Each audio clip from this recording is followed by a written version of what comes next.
رب العالمين. وقال تعالى في شان حبيبه مخبرا وآمرا: إن الله وملائكته يصلون على النبي يا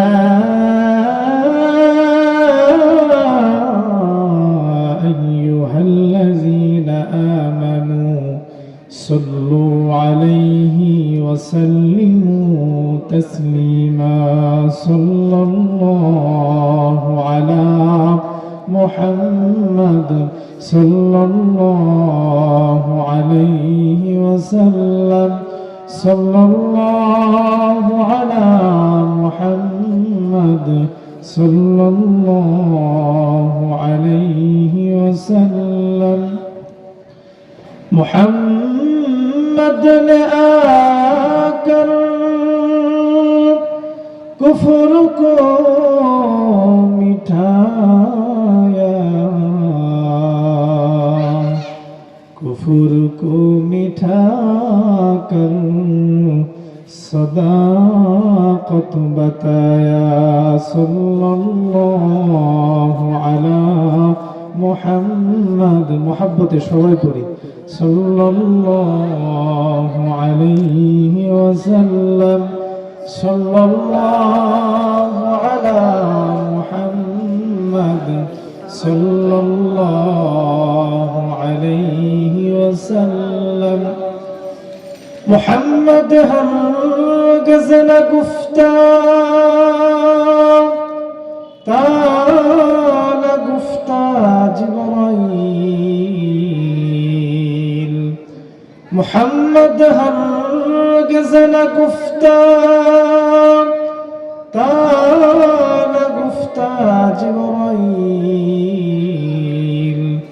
जिब्राइल हरगिज़ न गुफ्ता ता न गुफ्ता रब्बुल जलील। बलगल उला बिकमालिही कशफद दुजा बिजमालिही। हसनत जमीअ खिसालिही सल्लु अलैहि व आलिहि। सल्लिमु या कौमन सल्लु अला सदरिल अमीन। मुस्तफा मा जा इल्ला रहमतन लिल आलमीन।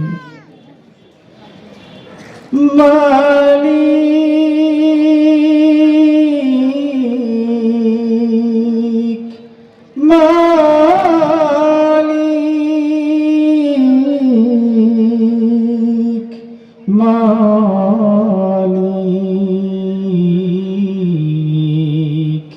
একটি ঘর বানিয়ে দিও, একটি ঘর বানিয়ে দিও।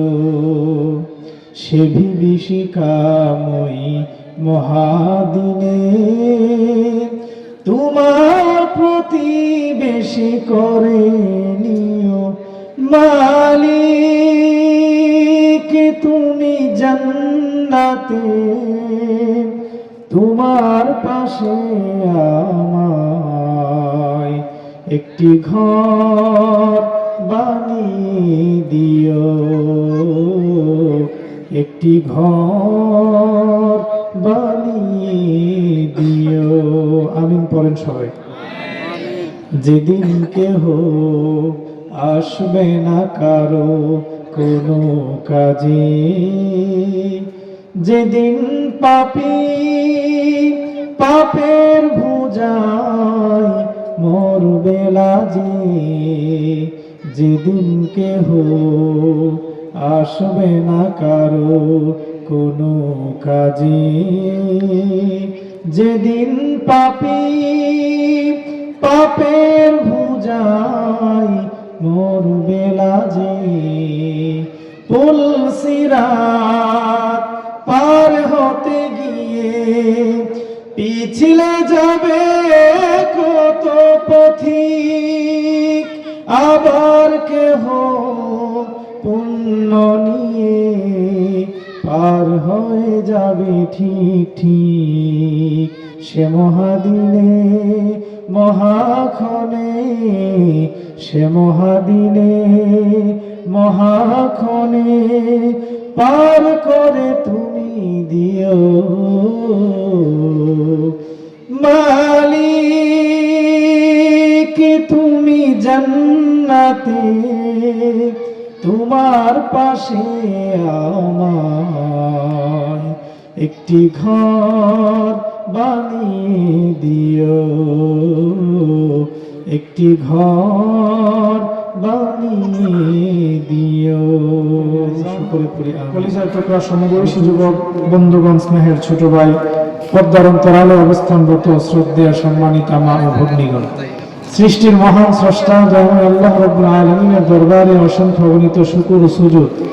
যে মহান আল্লাহ অত্যন্ত মহব্বত করে ভালোবেসে ফিতনার জামানায় সমস্ত ফিতনা থেকে ফারিক করে 10 মায়ের 10 সন্তানকে আপন হয়ে কোরআনের বাগানে কোরআনের আলোচনা শোনার জন্য আসার বসার তৌফিক দান করেছেন, সেই মহান রবের দরবারে রবের শিখানো ভাষায় শুকর আদায় করি আলহামদুলিল্লাহ।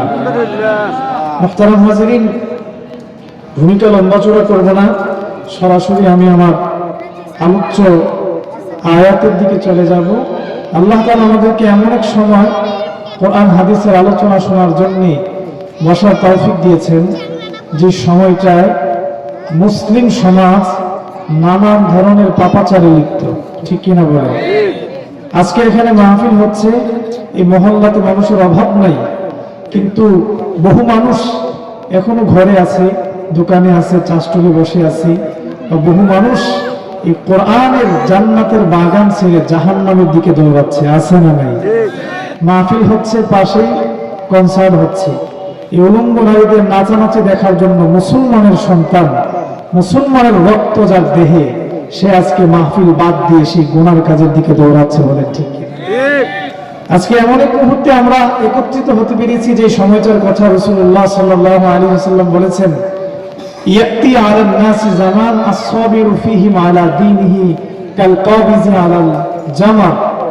উম্মতের শেষ জামানায় এমন এক সময় আসবে, আমার উম্মত তার ঈমান টিকিয়ে রাখা এমন কষ্টকর হবে, জ্বলন্ত কয়লা হাতে রাখলে যেমন কষ্ট হবে, চামড়া পড়ে যাবে, হাড্ডি পড়ে যাবে, বেশিক্ষণ রাখতে পারবে না। উম্মত তার ঈমান টিকিয়ে রাখা এর চেয়ে ভয়াবহ হয়ে যাবে, বলেন ঠিক কিনা? ঠিক এই ভয়াবহ মুহূর্তে যে মহান রব আমাদেরকে কোরআনের কথা শোনার জন্য আসার বসার তৌফিক দান করেছেন, সেই মহান রব অবশ্যই আমাদের উপর কৃপা করে, রহম করে, কুদরতি হাতে ধরে ধরে ময়দানে আনছেন, বলেন ঠিক কিনা? আমরা খুশি না বেজার? আল্লাহ তাআলা আমাদেরকে শেষ পর্যন্ত থাকার তৌফিক দান করুন, সকলে বলি আমিন। এই এলাকায় বহু মানুষ এখন এদিক সেদিক ঘোরাফেরা করছেন। আজকের মাহফিলে যিনি প্রধান মেহমান, প্রত্যেকটা আলেম, বাংলাদেশের প্রখ্যাত আলেম, যে মুজাহিদে মিল্লাত আল্লামা মুফতি আব্দুল কুদ্দুস ফারুকী হাফিজাহুল্লাহ, সারা বাংলাদেশে বয়ান করেন, সারা বাংলাদেশে যার সুনাম সুখ্যাতি আছে, আল্লামা আবুল কালাম আইয়ুবী হাফিজাহুল্লাহ, প্রত্যেকটা আলেম সুপ্রসিদ্ধ, তাদের জবান থেকে নুরানি কথাগুলো শোনার জন্য আমরা সকলেই চলে আসি, কেউ যেন মাহরুম না হয়। আল্লাহ আমাদের এই মহল্লার সকলকে আজকের কোরআনের বাগানটাকে কবুল করেন, সকলে পড়ি আমিন। মুহতারাম হাজিরিন, আমি আপনাদের সামনে পবিত্র ঐশী গ্রন্থের সূরাতুর রহমানের প্রাথমিক কয়েকটা আয়াত তেলাওয়াত করেছি এবং সূরাত ইব্রাহিমের 1 নম্বর 2 নম্বর আয়াত তেলাওয়াত করেছি। রাসূলুল্লাহ সাল্লাল্লাহু আলাইহি ওয়াসাল্লামের অসংখ্য অগণিত হাদিসের ভান্ডার থেকে ছোট্ট একটা হাদিস পাঠ করেছি। আল্লাহ চাহিতু আয়াতগুলো এবং হাদিসকে সামনে রেখে সংক্ষিপ্ত সময় আলোচনা করার চেষ্টা করবো। আমার তৌফিক ইল্লা বিল্লাহ। আল্লাহ রাব্বুল আলামিন এই পৃথিবীতে আমাদেরকে পাঠিয়েছেন। এই পৃথিবীতে যত ধরনের শিক্ষা আছে, 2 ধরনের শিক্ষাগুলোকে প্রাথমিকভাবে 2 ভাগে বিভক্ত করা হয়। একটা হচ্ছে জাগতিক শিক্ষা, আর একটা হচ্ছে আসমানি শিক্ষা, ঠিক কিনা বলেন? একটা জাগতিক শিক্ষা, জাগতিক শিক্ষায় শিক্ষিত হয় মানুষ ইঞ্জিনিয়ার হয়, ডাক্তার হয়, ব্যারিস্টার হয়, নানান সেক্টরে তারা তাদের যোগ্যতা প্রমাণ করে। আরেকটা শিক্ষা হচ্ছে আসমানি শিক্ষা, ধর্মীয় শিক্ষা, বলেন ঠিক কিনা? তো এখন আসুন, জাগতিক শিক্ষা এবং ধর্মীয় শিক্ষার মাঝে পার্থক্যটা কি? ধর্মীয় শিক্ষা সরাসরি আপনাকে আমাকে আল্লাহ তাআলার পরিচয় দিয়ে দেয়, বলেন ঠিক কিনা? জাগতিক শিক্ষা দুনিয়াতে যে যত বেশি অর্জন করবে, এই শিক্ষার মাধ্যমে তার নিজেকে সে বিকশিত করতে পারবে না, নিজের কোনো উন্নতি হবে না, দিন দিন অবনতি হবে। এই জাগতিক শিক্ষা অর্জন করে মানুষের মাধ্যমে দুনিয়ার সমস্ত পাত্রে, দুনিয়ার বিভিন্ন জিনিসের মর্যাদা বাড়ে, দাম বাড়ে। কিন্তু শিক্ষা অর্জন করার মাধ্যমে মানুষের দাম আস্তে আস্তে কমতে থাকে, বলেন ঠিক কিনা? আর আসমানি শিক্ষাকে অর্জন করলে সরাসরি তার মর্যাদা আল্লাহ দুনিয়াতেও বাড়িয়ে দেন, আর আখিরাতে যে আসমানি শিক্ষা অর্জন করে প্রকৃত শিক্ষা অর্জন করতে পারবে, আল্লাহ রাব্বুল আলামিন বলেন তার ঠিকানা হবে জান্নাত, বলেন সুবহানাল্লাহ। জাগতিক শিক্ষা অর্জন করলে নিজের দাম বাড়ে না, বস্তুর দাম বাড়ে। ব্যক্তির দাম বাড়ে না, বস্তুর দাম বাড়ে। বলে কিভাবে হুজুর? একটু এক্সাম্পল দিলে বুঝবো। আপনি আর আমি 14 বছর 20 বছর পড়াশোনা করে, এই পড়াশোনা অর্জন করার পরে, আমি ডিগ্রি অর্জন করার পরে, ধরেন আমি ইঞ্জিনিয়ার হলাম। কি হলাম? ইঞ্জিনিয়ার হলাম। ইঞ্জিনিয়ার হতে গিয়ে আমার লক্ষ লক্ষ টাকা খরচ হয়েছে। এই যে আমরা যে মাটিতে বসে আছি, এই সাধারণ এই মাটিটা, এই মাটির কোনো এত বেশি মূল্য আছে?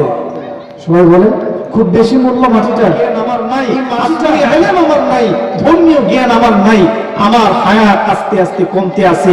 বস্তুর দাম আমি বাড়িয়ে দিলাম, আর দুনিয়া থেকে আমার হায়াত দিন দিন কমতেছে, ধর্মীয় শিক্ষা না থাকার কারণে আল্লাহর কাছে আমার মর্যাদা কমতেছে, বলেন ঠিক কিনা? জাগতিক শিক্ষা অর্জন করার মাধ্যমে বস্তুর দাম বাড়ে, ব্যক্তির দাম কি হয় না? বাড়ে না। বলবেন হুজুর ব্যক্তির দাম কিভাবে বাড়ে না? ব্যক্তি তো চেয়ারে বসে ইঞ্জিনিয়ার হয়, ডাক্তার হয়, ব্যারিস্টার হয়, তার মর্যাদা তো বাড়তেছে।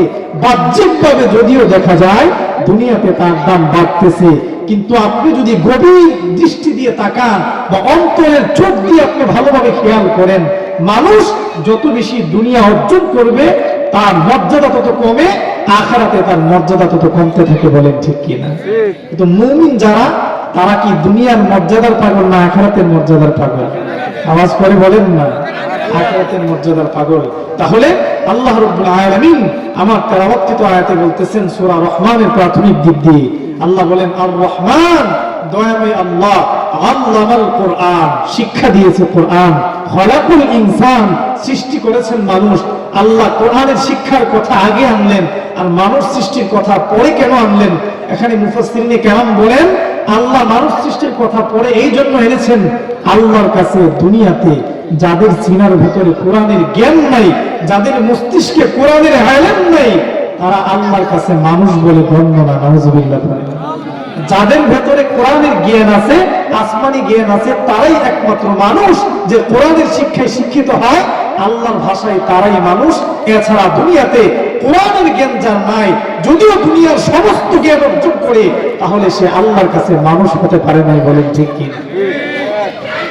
এজন্য মুসলমান, আল্লাহ রাব্বুল আলামিন আমার তেলাওয়াতকৃত আয়াতের মাঝে বলতেছেন, আর রহমান আল্লামাল কুরআন খালাকাল ইনসান আল্লামাহুল বায়ান। আল্লাহ রাব্বুল আলামিন বলেন, আর রহমান, দয়াময় আল্লাহ, আল্লামাল কুরআন, যে আল্লাহ মানুষদেরকে কোরআন শিক্ষা দিয়েছেন। সুবহানাল্লাহ পড়েন। কোরআন শিক্ষা দিয়েছেন মানুষকে আল্লাহ। কোরআনের শিক্ষার কথা আল্লাহ রাব্বুল আলামিন আগে আনলেন, আল্লাহ তারপরে বলছেন খালাকাল ইনসান, আল্লাহ মানুষ সৃষ্টি করেছেন। শুধু মানুষ সৃষ্টি করেন না, দুনিয়ার জমিনের মাঝে আল্লাহ রাব্বুল আলামিন অসংখ্য অগণিত মাখলুকাতকে সৃষ্টি করেছেন। আমাদের মানব জাতির চাইতে আরো বেশি শক্তিশালী মাখলুক আছে না নাই? বাঘের শক্তি আমাদের চেয়ে কম না বেশি? সিংহের শক্তি আমাদের চেয়ে বেশি? দুনিয়ার জমিনে অসংখ্য গণিত মাখলুকাত আছে যাদের শক্তি সামর্থ্য আমাদের চেয়ে বেশি। দেহের দিক দিয়ে তারা আমাদের চেয়ে শক্তিশালী, আমাদের চেয়ে বড়, এবং সব কিছুর দিক দিয়ে তারা আমাদের চেয়ে বড়। কিন্তু আল্লাহ তাআলা দুনিয়ার কোন মাখলুককেই বাক শক্তি দান করেন নাই, কথা বলার যোগ্যতা দেন নাই। আল্লাহ বলেন, এ দুনিয়ার মানুষ, আমি আল্লাহ রাব্বুল আলামিন তোমাদেরকে এক নাম্বার যে নিয়ামত দুনিয়ার জমিনে দান করলাম, এটা হচ্ছে কোরআনের শিক্ষা তোমাদেরকে দিলাম। কোরআনের শিক্ষা দেওয়ার পরে আমি আল্লাহ রাব্বুল আলামিন তোমাদেরকে আরেকটা নিয়ামত দিলাম। সেই নিয়ামতের ব্যাপারে আমার আল্লাহ বলেন, আল্লামাহুল বায়ান, আল্লাহ বলেন দুনিয়াতে মানুষকে কোরআনের শিক্ষা দেওয়ার পরে, কোরআনের শিক্ষা তাদের সিনার ভেতরে দেওয়ার পরে আল্লাহ মানুষদেরকে কথা বলার যোগ্যতা দিয়ে দুনিয়ার জমিনে পাঠিয়েছেন। সুবহানাল্লাহ। এই কথা বলার যোগ্যতা আল্লাহ পৃথিবীর অন্য কোনো মাখলুককে দেন না, একমাত্র দিয়েছেন কাদেরকে? আমাদেরকে, মানুষদেরকে। এই জন্য মানুষের মর্যাদা কম না বেশি? মানুষের মর্যাদা কেন বেশি? আল্লাহ মানুষকে কেন এত মর্যাদাশীল বানিয়েছেন? আশরাফুল মাখলুকাত, এই মাটির সৃষ্টি মানুষ কেন বানিয়েছেন? কারণ আল্লাহ তাআলা তাদের সিনাতে কোরআন রাখছেন। বলেন ঠিক কিনা? কোরআন যার সিনার মাঝে থাকবে, আমার আল্লাহ রাব্বুল আলামিন তার মর্যাদা এই দুনিয়ার জমিনে বাড়িয়ে দিবেন। আল্লাহ তাআলা রব্বুল আলামিন কোরআনুল কারীমের সূরা ইব্রাহিমের 1 নম্বর আয়াত 2 নম্বর আয়াতে আল্লাহ বলতেছেন, আল্লাহ বলেন আলিফ লাম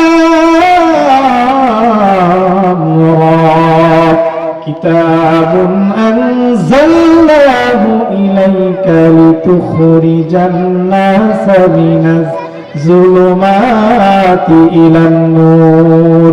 আল্লাহ রাব্বুল আলামিন বলেন, হাবিব আমার, বন্ধু আমার, আমি আল্লাহ রাব্বুল আলামিন আপনার উপর কোরআন নাযিল করলাম, আপনার উপর আমি আল্লাহ কোরআন অবতীর্ণ করলাম। কেন আমি আল্লাহ কোরআন নাযিল করলাম? আল্লাহ বলেন কোরআন নাযিল করার উদ্দেশ্য কি? কোরআন অবতীর্ণ করার উদ্দেশ্য কি? আল্লাহ রাব্বুল আলামিন বলেন লিতুখরিজান নাসা মিনাজ যুলুমাতি ইলান নূর। আল্লাহ বলেন বন্ধু আমার, লিতুখরিজান নাস, কোরআনের মাধ্যমে আপনি মানুষদেরকে বের করে আনবেন, মানুষদেরকে আপনি বের করে আনবেন মিনাজ যুলুমাত, অন্ধকার থেকে ইলান নূর, আলোর দিকে। সুবহানাল্লাহ। কোরআনের মাধ্যমে আপনি বয়ান করবেন, কোরআনের মধুমাখা কথাগুলো আপনি বর্বর যুগের অসভ্য মানুষগুলোর সামনে তেলাওয়াত করবেন, আল্লাহর দেয়া বাণীগুলো তাদেরকে শোনাবেন। বন্ধু আমার, আপনার কোরআনের তেলাওয়াত শুনে শুনে যারা অন্ধকার যুগের বর্বর মানুষ, মরু ডাকাত ছিল, যারা অসভ্য মানুষ ছিল, জানোয়ারে যারা রূপান্তরিত হয়ে গিয়েছিল, আমি আল্লাহ কোরআন আপনার উপর নাযিল করেছি অন্ধকার যুগের মানুষগুলোকে আলোর দিকে নিয়ে আসার জন্য। সুবহানাল্লাহ। কোরআন আল্লাহ দুনিয়াতে নাযিল করেছেন অন্ধকার যুগের মানুষগুলোকে আলোর দিশা দেওয়ার জন্য, অন্ধকার যুগের অসভ্য মানুষগুলোকে সভ্য বানানোর জন্য। দুনিয়ার জমিনে যাদের সম্পর্ক কোরআনের সঙ্গে লেগে যাবে, আমার আল্লাহ তাদের মর্যাদায় বাড়িয়ে দিবেন। কোরআনের সঙ্গে যে মানুষের সম্পর্ক লাগবে, আল্লাহ তার মর্যাদায় বাড়াবেন। যারা কোরআনের পক্ষে অবলম্বন করবে, যারা কোরআনের পক্ষে যারা অবস্থান নিবে, আল্লাহ দুনিয়াতে তাদেরকে নন্দিত বানাবেন, প্রশংসিত বানাবেন, সম্মানিত বানাবেন। ঠিক কিনা বলেন? যুগে যুগে কোরআনের পক্ষে যারা অবস্থান নিয়েছিল, আমার আল্লাহ তাআলা তাদের নাম সোনালী অক্ষরে কিয়ামত পর্যন্ত লিপিবদ্ধ করে রাখছেন। ঠিক কিনা বলেন? কোরআনের সঙ্গে সম্পর্ক লেগে গিয়েছিল রাসূলের সাহাবী হযরত আবু বকর সিদ্দিকের, আমার আল্লাহ দুনিয়ার জমিনে থাকার পরেও জান্নাতের সার্টিফিকেট দিয়ে দিয়েছেন। সুবহানাল্লাহ। কোন আল্লাহ হযরত আবু বকর সিদ্দিকের দাম বাড়িয়েছেন কোরআনের কারণে। কোরআনের সঙ্গে সম্পর্ক লেগে গেছে হযরত ওমর ইবনুল খাত্তাব রাদিয়াল্লাহু তাআলা আনহু। আমার আল্লাহ রাব্বুল আলামিন হযরত ওমরের মর্যাদা কোরআনের ছোঁয়ার কারণে কেমন বাড়াইছেন। আমার নবী, বিশ্ব নবী রাহমাতুল লিল আলামিন বলেন, লাউ কানা বাদি নাবিয়ান লাকানা ওমর। আমার পরে আল্লাহ দুনিয়ার জমিনে কাউকে যদি নবী বানায়া পাঠাইতো, আমার পরে আল্লাহ কাউকে যদি নবুয়তের সার্টিফিকেট দিত, তাহলে হযরত ওমরকে আল্লাহ দুনিয়াতে নবী বানায়া পাঠাইতো। ওমর ছিল মরু ডাকাত, এমন অসভ্য মানুষ। হযরত ওমর রাদিয়াল্লাহু তাআলা আনহু আল্লাহর নবীর গর্দান আনার জন্য ঘর থেকে বের হয়ে গেছেন। আবু জাহেল যখন দেখলেন নবী মুহাম্মদুর রাসূলুল্লাহ দ্বীনের দাওয়াত কোনোভাবেই বন্ধ করা যাচ্ছে না, যতই নির্যাতন করা হচ্ছে, যতই নিপীড়ন করা হচ্ছে, আল্লাহ পয়গম্বরের দ্বীনের দাওয়াত ততই প্রসারিত হচ্ছে। সুবহানাল্লাহ বলেন। আবু জাহেল আবার ঘোষণা করলো, মুহাম্মদের কল্লা যে আমার কাছে নিয়ে আসতে পারবে, আমি তাকে 100 লাল উট উপহার দিব। নাউজুবিল্লাহ পড়েন। তদানীন্তন সময়ে মক্কা নগরীর মাঝে সবচাইতে দামি জিনিস ছিল লাল উট। আমাদের দেশে যেমন স্বর্ণের দাম আছে, রূপার দাম আছে, আগের যুগে লাল উটের বড় দাম ছিল। আবু জাহেল বলে, মুহাম্মদের কল্লা যে আমার কাছে নিয়ে আসতে পারবে, আমি আমি আবু জাহেল তাকে 100 লাখ উপহার দিব। হযরত ওমর এবার লাভ দিয়ে দাঁড়িয়ে গেল, বলল আবু জাহেল, 1000 মানুষের দরকার নাই, 100 মানুষের দরকার নাই, আমি খাত্তাবের সন্তান ওমর একাই মুহাম্মদের গর্দান তোমার সামনে হাজির করে দিব। নাউযুবিল্লাহ। এ মুসলমান, কোরআনের সঙ্গে যার সম্পর্ক লাগবে, কোরআনের ছোঁয়া যে পাবে, কোরআনের তেলাওয়াতের মজাদার অন্তরে ঢুকে যাবে, আমার আল্লাহ ওই মানুষের জিন্দেগি পরিবর্তন করে দিবে। অসভ্য মানুষ থেকে সভ্য বানাবে। মরু ডাকাত থেকে আল্লাহ রাব্বুল আলামিন সম্মানিত করবেন, দুনিয়ার নন্দিত মানুষে তাকে রূপান্তরিত করবেন। হযরত ওমর ইবনুল খাত্তাব দৌড়াইয়া বের হয়ে গেল আমার পয়গম্বরের গর্দান আনার জন্য, আমার নবীর গর্দান আনার জন্য রাস্তা দিয়ে দৌড়াচ্ছে, খোলা তরবারি হাতে আল্লাহ পয়গম্বরের গর্দান আনবে। পথিমধ্যে আরেকজনের সঙ্গে হযরত ওমরের সাক্ষাৎ হয়ে গেল। ডাক দিয়ে বলে, খাত্তাবের সন্তান ওমর, কোথায় যাও? খোলা তরবারি নিয়ে রাগান্বিত চেহারা নিয়ে কোথায় যাও? ওমর বলে, মুহাম্মদের গর্দান আনতে যায়। আব্দুল্লাহর সন্তান মুহাম্মদ আমাদের ধর্মের বিরুদ্ধে কথা কয়, আমাদের বাপ দাদার ধর্মের উপর চুলকানি মারে, সেই মুহাম্মদের গর্দান আনতে পারলে আবু জাহেল আমাকে 100 লাখ উপহার দিবে। এই উপহারের আশায় মুহাম্মদের গর্দান আমি আনতে যাচ্ছি। আবু জাহেলের কথা শুনে হযরত ওমর যখন আল্লাহ পয়গম্বরের গর্দান আনার জন্য রওনা হয়ে গেল, প্রতিমধ্যে বন্ধুর সঙ্গে সাক্ষাৎ হওয়ার পরে বন্ধু ডাক দিয়ে বলে, এরা ওমর, যে মুহাম্মদের গর্দান আনার জন্য তুমি বের হয়েছো 100 লাখ ওটের আশায়, তুমি তো জানো না তোমার আপন বোন, যে বোন তোমার দুনিয়াতে একমাত্র সম্পদ, ওই বোন ওই মুহাম্মদের হাতে কালেমা পড়ে মুসলমান হয়ে গেছে। হযরত ওমর যখন শুনলেন নিজের আপন বোনটা মুসলমান হয়ে গেছে, হযরত ওমরের চেহারাটা গরম হয়ে গেল, চেহারা লাল হয়ে গেল, মেজাজ গরম হয়ে গেল। ওমর আবার বলে, আগে মুহাম্মদকে পরে সামলাবো, নিজের ঘর আগে সামলানো লাগবে। ওমর আবার রাস্তা পরিবর্তন করে নিজের বোনের দিকে রওনা হয়ে গেলেন, বাড়ির দিকে রওনা হলেন। মুসলমান, হযরত ওমর ইবনুল খাত্তাব যখন মোরের বাড়ির দিকে রওনা হলেন, ঘরের সামনে এসে দরজার সামনে এসে টোকা দিলেন, বোন দরজা খোলো। দরজার বাহির থেকে গুনগুন করে কিসের যেন তেলাওয়াতের আওয়াজ শোনা যায়, সুবহানাল্লাহ পড়েন। ওমর ইবনুল খাত্তাব বারবার ডাকাডাকির পরে বোন কাতর কণ্ঠে, শরীরে কাঁপুনি শুরু হয়ে গেছে, কাতর কণ্ঠে কাতর চেহারা নিয়ে দরজাটা খুলে দিল। দরজাটা খোলার পরে হযরত ওমর ইবনুল খাত্তাব ডাক দিয়ে বলে, এ বোন আমার, যা শুনেছি তুমি নাকি মুহাম্মদের হাতে কালেমা পড়ে মুসলমান হয়ে গেছো, তুমি মুহাম্মদের হাতে নাকি কালেমা পড়ে মুসলমান হয়েছো, সত্য নাকি? বোন বলে, ভাই আমার যা শুনেছে সত্য শুনেছে, আমি রাসূলের হাতে হাত রেখে কালেমা পড়েছি, আল্লাহর উপর বিশ্বাস স্থাপন করেছি, কোরআনের উপর ঈমান আনছি। সুবহানাল্লাহ পড়ুন। হযরত ওমর ইবনুল খাত্তাব রাদিয়াল্লাহু আনহু আবার বোনকে আঘাত করতে শুরু করলেন। ভগ্নিপতি ঘরের মাঝে ছিলেন, ভগ্নিপতিকে আঘাত করতে করতে রক্তাক্ত বানিয়ে জমিনে শুইয়ে দিলেন। বোনকে রক্তাক্ত বানিয়ে যখন জমিনের মাঝে শুইয়ে দিলেন, বোন এবার ভাইকে ডাক দিয়া বলেন, ভাই আমার, দুনিয়ার জমিনে আমার মা নাই, বাবা নাই, আমার মা চলে গেছে, বাবা চলে গেছে, একমাত্র আপনি ভাই আমার সম্বল, আপনি ছাড়া আপন বলতে আমার কেউ নাই। আজকে আপনি কালেমার কারণে আমাকে নির্যাতন করতেছেন, অত্যাচার করতেছেন। ও ভাই, একটা কথা স্পষ্ট ভাবে শুনে রাখুন, নির্যাতন করতে পারবেন, সর্বোচ্চ আপনি আমাকে হত্যা করতে পারবেন, শাহাদাতের পেয়ালা পান করাতে পারবেন। শুনে রাখেন, মুসলমান যারা কালেমার জন্য শাহাদাত বরণ করে, মৃত্যুবরণ করে, তারা কিন্তু মরে না, তারা আল্লাহর জান্নাতে জীবিত অবস্থায় থাকে। সুবহানাল্লাহ। আল্লাহ কোরআনে বলেন, ওয়ালা তাকুলু লিমান ইউকতালু ফি সাবিলিল্লাহি আমওয়াত বাল আহইয়াউ ওয়ালাকিন লা তাশউরুন। জোরে পড়ুন আল্লাহু আকবার।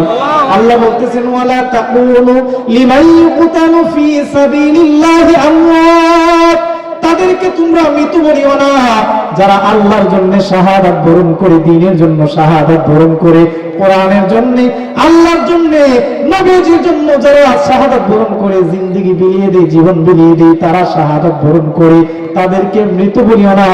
তারা আল্লাহর জান্নাতে জীবিত অবস্থায় থাকে। সুবহানাল্লাহ। বোন বলে, ভাই আমার, আমাকে সর্বোচ্চ আপনি শাহাদাতের পেয়ালা পান করাতে পারবেন, কিন্তু আপনাকে আমি একটা কথা স্পষ্টভাবে জানিয়ে দিই, আপনি আপনার আপন গুণ হারিয়ে ফেলবেন, রক্তের গুণ হারাবেন, কিন্তু আপনি ঈমান থেকে একটা মুহূর্তের জন্য আমাকে টলাতে পারবেন না। হযরত ওমর যখন দেখলেন বোনকে কোনো অবস্থাতে ঈমান থেকে বিস্ফা করা যাচ্ছে না, হযরত ওমর আবার কাতর কণ্ঠে নরম নরম স্বরে বোনকে বলতেছেন, বোন রে, এত নির্যাতন করলাম, নিপীড়ন করলাম, আরে বোন আমার, তারপরেও কালেমা ছাড়ো না, কি এমন কালেমা তুমি উচ্চারণ করলা, পড়লা? আরে বোন আমার, আমি দরজার বাইরে যখন ছিলাম, আমি কানে কানে শুনলাম কি যেন তুমি ঘরের ভেতর গুনগুন করে তেলাওয়াত করো। আরে বোন, একটু তেলাওয়াত করে আমাকে শোনাও না। সুবহানাল্লাহ করে আর আওয়াজ করে পড়েন না সুবহানাল্লাহ। এবার হযরত ওমরের বোন বলেন, ভাই আমার, এই যে কোরআন, যে কোরআনের উপর আমি ঈমান আনলাম, এই কোরআনের তেলাওয়াত শুনতে হলে যদি কোরআন আপনি ধরতে চান, শুনতে চান, নাটক শরীরে ধরা যাবে না, ওযু করা লাগবে, পবিত্র হওয়া লাগবে। ওমর বলেন, বোন আমার, আমাকে ওযু করা দাও, পবিত্র বানায় দাও, আমি তোমার ওই জীবন্ত কোরআনকে একটু ছুঁইতে চাই। সুবহানাল্লাহ। হযরত ওমর যখন ওযু করে আসলেন, পবিত্র হয়ে আসলেন, বোন এবার আল্লাহ কোরআনের সূরা তাহার তেলাওয়াত করা শুরু করে দিলেন। সূরা তাহার কয়েকটা আয়াত যখন তেলাওয়াত করেন, এবার হযরত ওমরের দিল ভরে গেছে। ওমর আবার ডাক দিয়ে বলেন, বোন রে, কি এমন কিতাব তুমি তেলাওয়াত করলা? এটা তো দুনিয়ার কোনো মানুষের বানানো কিতাব না, লেখা কোনো কিতাব হতে পারে না। এটা যেই কিতাব, এই কিতাব সরাসরি আসমানের রবের পক্ষ থেকে নাজিল করা কিতাব। সুবহানাল্লাহ। হযরত ওমর বলেন, বোন রে, এই কিতাবের তেলাওয়াত যে শুনবে সে যদি প্রকৃত মানুষ হয়, সে কখনো বেদিন থাকতে পারে না। আরে বোন আমার, এই কোরআন যে মুহাম্মদের উপর নাজিল হয়েছে, আমি মুহাম্মদের কল্লা আনার জন্য ঘর থেকে বের হয়েছিলাম, কিন্তু তোমার কাছে যে কোরআনের তেলাওয়াত শুনলাম, যে কোরআনের মধুমাখা তেলাওয়াত তুমি আমাকে করে শোনাইছো, এই কোরআনের তেলাওয়াত শোনার পরে আমি বুঝে গেছি, এই কোরআন যার উপর নাজিল হয়েছে সেই নবী কোনোদিন মিথ্যা নবী হতে পারে না, সেই নবীর জবানের কথা কোনোদিন মিথ্যা কথা হতে পারে না। বোন আমার, তুমি মুহাম্মদের হাতে কালেমা পড়ে মুসলমান হয়ে গেছো, আমাকেও মুহাম্মদের কাছে নিয়ে যাও, আমিও মুহাম্মদের হাতে কালেমা পড়ে মুসলমান হতে চাই। আর আওয়াজ করে বলেন না সুবহানাল্লাহ। দাও খুদা দাও আমায় আবার উমর দারাজ দিল, দাও খুদা দাও আমায় আবার উমর দারাজ দিল, দাও আলীর মতো বীর সেনানী, আলীর মতো বীর সেনানী জাগাতে নিখিল, দাও খোদা দাও আমায় আবার উমর দারাজ দিল। পড়েন না সবাই, দাও খোদা দাও আমায় আবার উমর দারাজ দিল। সকলে পড়েন না আমিন। হামজাকে দাও ঘরে ঘরে জীবন দিতে অকাতরে, আবার কাবা ভাঙতে এলো, আবার কাবা ভাঙতে এলো পাঠাওয়া বাবিল, দাও খোদা দাও আমায় আবার উমর দারাজ দিল, দাও খোদা দাও আমায় আবার উমর দারাজ দিল। সকলে পড়েন না আমিন। মুসলমান ভাইরা আমার, উমর রাদিয়াল্লাহু তাআলা আনহু ডাক দিয়া বলেন, বন্ধু মুহাম্মদের কাছে আমাকে নিয়ে যাও, তেলাওয়াত শুনে আমার দিল ভরে গেছে, আমি মুহাম্মদের হাতে কালেমা পড়ে মুসলমান হতে চাই। বোন আমার ভাইকে নিয়ে আল্লাহ পয়গম্বরের দিকে রওনা হয়ে গেলেন, আর ওইদিকে আমার নবী আল্লাহর কাছে হাত তুলে দোয়া করেন আর বলেন, আল্লাহ, দুই উমরের একজনকে আপনি মুসলমান বানান, ইসলামের জন্য কবুল করেন, অথবা আমি ইসলামের দাওয়াত দিতে পারবো না, আমার জন্য কষ্টকর হয়ে যাবে। এক উমর হলো আবু জাহেল, আর এক উমর হলো হযরত উমর ইবনুল খাত্তাব। নবীজি আল্লাহর কাছে দোয়া করেন হাত তুলে আর বলেন, আল্লাহ, যে কোনো একজন উমরকে ইসলামের জন্য আপনি কবুল করে নেন, যদি আমাকে আপনি দ্বীনের জন্য রাখতে চান, দিন যদি দুনিয়ার জমিনে টিকিয়ে রাখতে চান, যে কোনো একজনকে আপনার কবুল করতে হবে। আল্লাহর নবী হাত তুলে দোয়া করেন। এই দিক দিয়ে হযরত ওমর ইবনুল খাত্তাব রাদিয়াল্লাহু তাআলা আল্লাহর পয়গম্বরের দিকে রওনা হয়ে গেলেন। আল্লাহর নবীর সামনে যখন গেলেন, সাহাবায়ে কেরাম নবীর সামনে দাঁড়িয়ে গেলেন আর বললেন, পয়গম্বর, ও নবী আমার, হযরত ওমর মনে হয় আপনাকে হত্যা করার জন্য আসতেছি, আসার আগে তার গর্দান উড়িয়ে দিব। আমার নবী বিশ্বনবী রাহমাতুল লিল আলামিন ডাক দিয়ে বলে, সাহাবায়ে কেরাম, না না, আজকে ওমরকে আমার কাছে আসতে বাধা দিও না, কারণ আমি ওমরের জন্য আল্লাহর কাছে দোয়া করেছি। আজকের ওমর আগামীকালের গতকালের ওমর না, আজকে যে ওমর আমার কাছে আসতেছে, মনে হয় সে ওমরকে আমার আল্লাহ রাব্বুল আলামিন ইসলামের জন্য কবুল করে নিয়েছে। হযরত ওমর আল্লাহ পয়গম্বরের কাছে গিয়ে বললেন, ইয়া রাসূলুল্লাহ, ইয়া হাবিবাল্লাহ, আপনার গর্দান নেওয়ার জন্য আমি আসছিলাম, 100 লাল উটের লোভে আপনার গর্দান নেওয়ার জন্য আসছিলাম। নবীজি, আপনার উপর যে কোরআন তেলাওয়াত, কোরআন নাযিল হয়েছে, আমার বোনের জবানে কোরআনের তেলাওয়াত শুনিয়া আমার দিল ভরে গেছে। আমি আর কাফের থাকতে চাই না, আবু জাহেলের দলে থাকতে চাই না। এই মুহূর্তে আপনার ধর্মের কালেমা পড়ায় আমাকে মুসলমান বানায় দেন। মুসলমান ভাইরা, হযরত ওমর ইবনুল খাত্তাব কোরআনের ছোঁয়া পেয়েছেন, আমার আল্লাহ রাব্বুল আলামিন তার মর্যাদা বাড়ায় দিয়েছেন। কেমন বাড়াইছেন?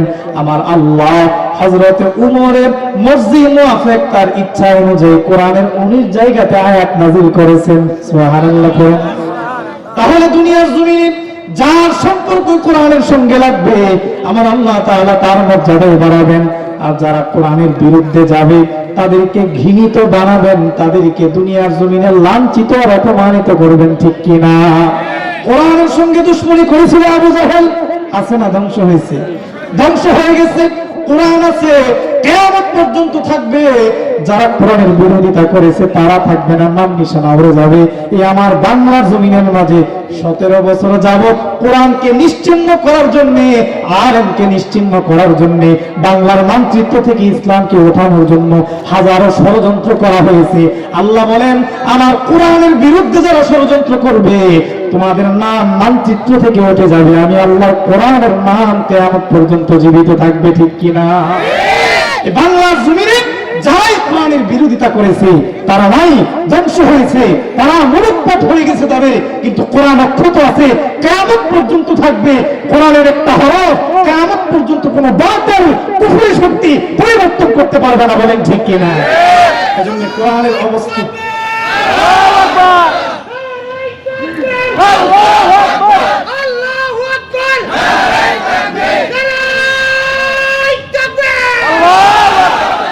আল্লাহ আমাদের সকলকে কোরআনের জন্য কবুল করুন, সকলে পড়ি আমিন। এই দেশ শাহজালালের দেশ, শাহপরানের দেশ, এই দেশ কোরআনের দেশ। এখানে কোরআন অনুযায়ী রাষ্ট্র চলবে। কোন বেদিন আর ইন্ডিয়াদের প্ররোচনায় পড়ে তাদের পরামর্শে আমার রাষ্ট্রকে পরিচালনা করতে দেওয়া যাবে না, বলেন ঠিক কি না?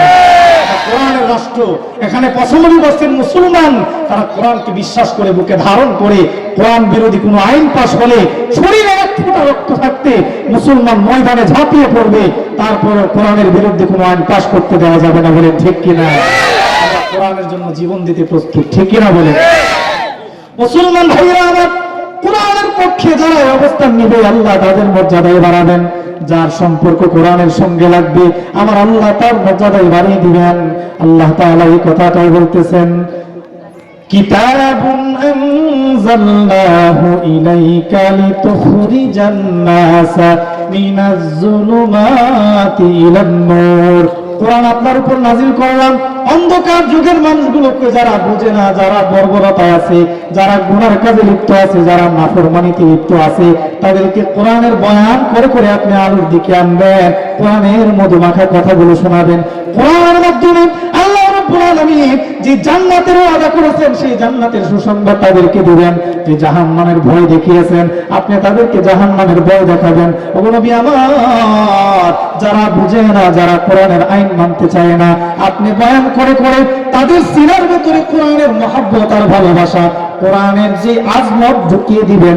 এই জন্য আমি আল্লাহ রাব্বুল আলামিন আপনার উপর কোরআন নাজিল করেছি। সুবহানাল্লাহ। কোরআনের সঙ্গে সম্পর্ক রাখতে হযরত ওমরের আল্লাহ মর্যাদা বাড়াইছে। শুধু তাই না, যার সঙ্গে কোরআনের সঙ্গে যার সম্পর্ক লাগবে আমার আল্লাহ তার মর্যাদা বাড়িয়ে দিবেন। আল্লাহ রাব্বুল আলামিন যেই মাসে কোরআন নাযিল করেছেন সেই মাসের মর্যাদা কম না বেশি? আওয়াজ করে কম না বেশি?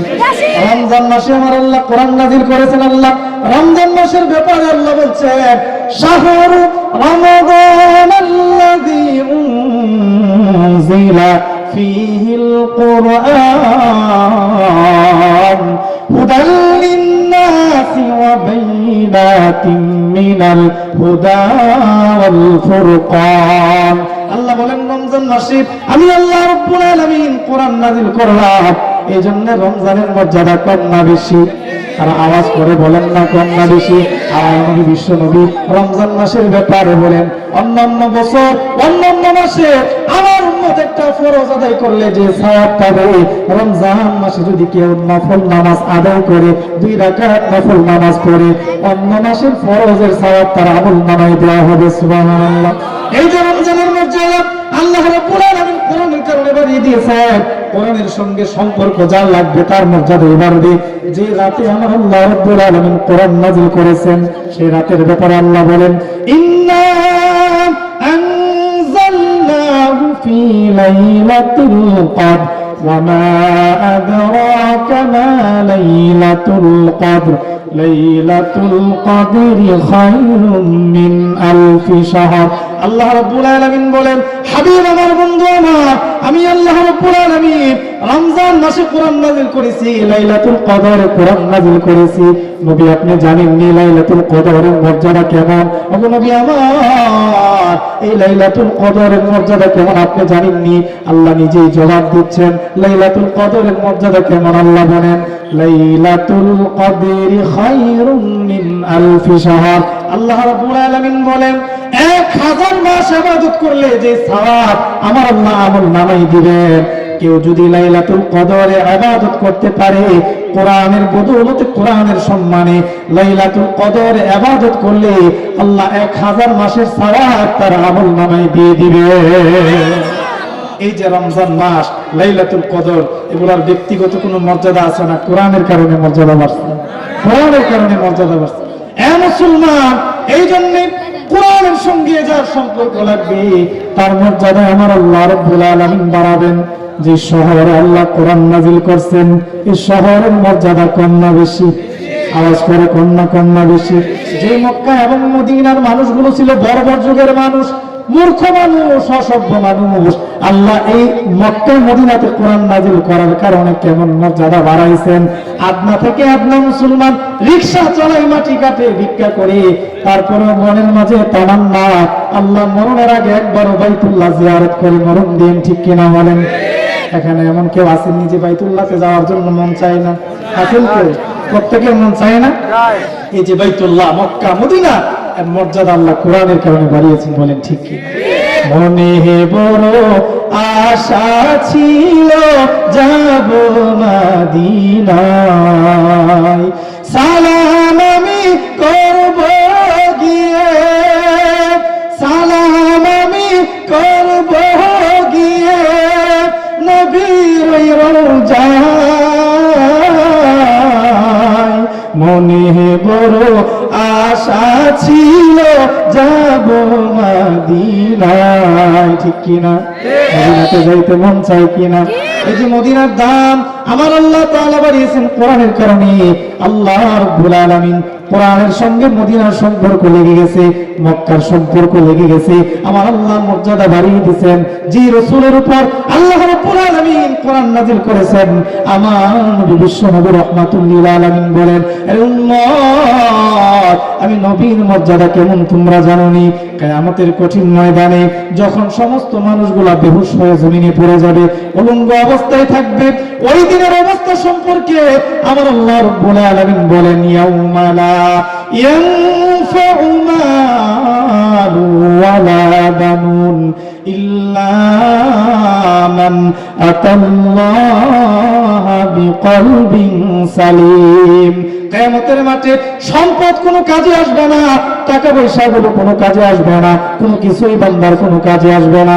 একমাত্র প্রশান্ত আত্মা নিয়ে আমার আল্লাহর সামনে যারা দাঁড়িয়ে যাবে তারাই আল্লাহর সামনে সফলতা অর্জন করবে। আমার নবী বলেন ওই কঠিন হাসরের ময়দানে মানুষগুলো উলঙ্গ হয়ে হাঁটবে, মানুষগুলো উলঙ্গ হয়ে হাঁটবে, কেউ কাউকে চিনবে না। সন্তান মায়ের কাছে যাবে আর ডাক দিয়ে বলবে, মা, দুনিয়ার জমিনে বহু রাত আপনি আমার জন্য ঘুমান নাই, আমার জন্য খাবার খান নাই, আমার জন্য আরামের ঘুম ঘুমাতে পারেন না, এত মহাব্বত করে এত আদর করে আপনি আমাকে লালন পালন করেছেন, বড় করেছেন। ওগো মা, আজকে এই কঠিন হাসরের ময়দানে আমি বিপদে পড়ে গেছি, একটা নেকের কারণে আমি বিপদে পড়ে গেলাম, জাহান্নামী হয়ে গেলাম, একটা নেক দিয়ে আমাকে সাহায্য করেন না। মা আবার ডাক দিয়ে বলবেন, বাবা রে, আজকের দিনে আমার কাছে তুমি কোনো কিছু চাও না, আজকে তুমি আমাকে মাফ করে দাও, আমি তোমার কোনো উপকার করতে পারবো না। দুনিয়ার জমিনে তোমার জন্য আমি বহু কিছু করেছি, আজকের দিনে তোমার জন্য আমি কোনো কিছুই করতে পারবো না সন্তান। কারণ কেন করতে পারবো না? এখনো হাসরের মাঠের বিচার শুরু হয় নাই। সুবহানাল্লাহ। ওই দিন মানুষগুলো নিজের চিন্তা করবে, মানুষগুলো নফসি নফসি বলবে। আমার নবী বলেন ওই দিন সমস্ত মানুষগুলো বেহুশ হয়ে জমিনে পড়ে থাকবে, পয়গম্বররা জমিনের মাঝে পড়ে থাকবে। ওই দিন হাসরের ময়দান থেকে সর্বপ্রথম যে মানুষটা জীবিত অবস্থায় উঠবে, ওই দিন আমি নবী সর্বপ্রথম জীবিত অবস্থায় উঠবে। সুবহানাল্লাহ। আমি নবী যখন উঠবো সমস্ত পয়গম্বররা জান্নাতের দরজার সামনে যাবে, ডাক দিয়ে বলবেন, আমি আদম পয়গম্বর, আমার জন্য জান্নাতের দরজা খুলে দাও। জান্নাতের দরজার ভেতর থেকে কোনো জবাব আসবে না। নূহ আলাইহিস সালাম যাবেন, ডাক দিয়ে বলবেন, আমি নূহ পয়গম্বর, আমার জন্য জান্নাতের দরজাটা খুলে দাও। নূহ পয়গম্বরের জন্য জান্নাতের দরজা খোলা হবে না। সমস্ত নবীরা জান্নাতের গেটের সামনে ভিড় জমাবেন, জান্নাতের ভেতর থেকে জবাব আসবে। যত পয়গম্বররা জান্নাতের দরজার সামনে ভিড় জমাও না কেন, আমার আল্লাহর পক্ষ থেকে স্পষ্ট ঘোষণা হয়ে গেছে, আখিরি জামানার পয়গম্বর নবী মুহাম্মদুর রাসূলুল্লাহ, যার উপর আল্লাহ কোরআন নাযিল করেছেন, আসমানি গ্রন্থ নাযিল করেছেন, সেই নবী যতক্ষণ জান্নাতের গেটের মাঝে না আসবে, সে ততক্ষণ পর্যন্ত জান্নাতের দরজা খোলার অনুমতি নাই। আর আওয়াজ করে চিল্লায় পড়েন না সুবহানাল্লাহ। নবীর দাম কম না বেশি? আওয়াজ করে কম না বেশি? এই যে রাসূলের দাম বাড়ছেন, এই কোরআন রাসূলের উপর নাযিল হয়েছেন, আল্লাহ তার মর্যাদা বাড়িয়ে দিয়েছেন, বলেন ঠিক কি না? তাহলে কোরআনের সঙ্গে আপনার আমার সম্পর্ক লাগানোর দরকার আছে না নাই? মৃত্যু পর্যন্ত কোরআনের পক্ষে থাকবো, আলেমের পক্ষে থাকবো, উলামায়ে কেরামের পক্ষে থাকবো। কারা কারা রাজি আছে আল্লাহকে হাত তুলে দেখায়। লিল্লাহি তাকবীর, লিল্লাহি তাকবীর। আল কোরআনের আলো, আল হাদিসের আলো, লিল্লাহি তাকবীর।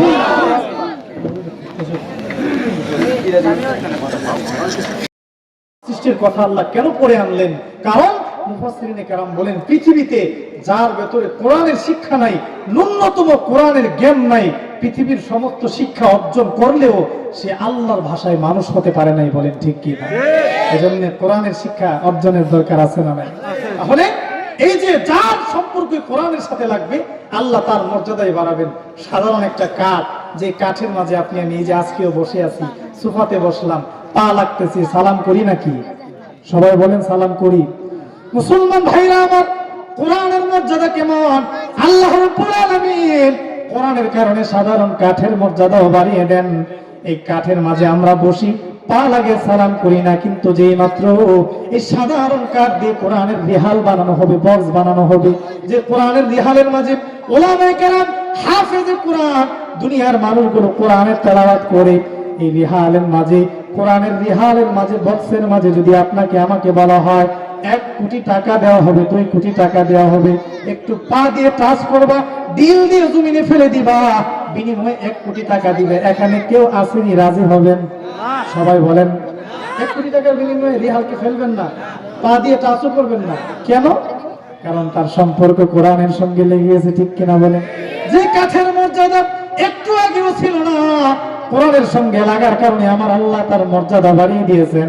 শুধু কাঠের মর্যাদা, সাধারণ কাপড় পরি আমরা, পাঞ্জাবি পরি, সাধারণ রুমাল আমরা পরি, কিন্তু পা লাগলে সালাম করি না। যে মাত্র এই কাপড় দ্বারা কোরআনের গিলাফ বানানো হয়, কাবা বানানো হয়, এই গিলাফ যখন জমিনে পড়ে যায়, আপনি আমি হাতে নিয়ে মুখে নিয়ে চুমা খাইতে শুরু করি, ঠিক কিনা? তাহলে এই যার সম্পর্ক কোরআনের সঙ্গে লাগবে, আমার আল্লাহ তার মর্যাদায় বাড়িয়ে দিবেন। তাহলে দুনিয়ার জমিনে যে মানুষগুলোর সিনার ভেতরে কোরআন আছে, তাদের মর্যাদা কম না বেশি? আওয়াজ করে কন্যা কন্যা বেশি? কেমন বেশি? আমার পাঠকৃত আয়াতে আল্লাহ পয়গম্বর বিশ্ব নবী রাহমাতুল লিল আলামিন বলেন, ইন্না লিল্লাহি আহলিনা মিনান নাস। আরেক riwayat-এর মাঝে আসছে ইন্না লিল্লাহি আহলিনা ফিল আরদি। আল্লাহ পয়গম্বর বলেন, নিশ্চয় দুনিয়ার জমিনে আল্লাহর একটা পরিবার আছে, আল্লাহর একটা স্পেশাল পরিবার আছে। সুবহানাল্লাহ কোন? আর জোরে বলেন না সুবহানাল্লাহ। সুবহানাল্লাহ। আল্লাহর আবার পরিবার কিভাবে? আল্লাহর ছেলে মেয়ে আছে নাকি? জি আলহামদুলিল্লাহ, আলোচনা হবে ইনশাআল্লাহ। আমাদের আজকে যিনি সম্মানিত প্রধান অতিথি, আপনাদের সকলের সেরে তাজ, আমাদের এই এলাকার সূর্য সন্তান, আমাদের মহাব্বতের পাত্র জনাব মোহাম্মদ মুজিবুর রহমান, আমাদের মেয়র সাহেব উপস্থিত হয়েছেন। অল্প সময় আপনাদের সামনে কথা বলবেন ইনশাআল্লাহ, এরপরে আলোচনা হবে ইনশাআল্লাহ। আমরা সকলে মনোযোগ সহকারে আমাদের ভাইজানের আলোচনা শুনবো ইনশাআল্লাহ। আউযু বিল্লাহি মিনাশ শাইতানির রাজিম। বিসমিল্লাহির রহমানির রহিম। তালহা রাদিয়াল্লাহু আনহু ইসলামিয়া হাফেজে মাদ্রাসার উদ্যোগে হাফেজ ছাত্রদের পাগড়ি প্রদান উপলক্ষে আয়োজিত দ্বিতীয় বার্ষিক ওয়াজ মাহফিল। আমাদের মাঝে উপস্থিত আছেন আজকের অনুষ্ঠানের সম্মানিত প্রধান অতিথি, আমাদের কালিয়াকৈর পৌরসভার সাবেক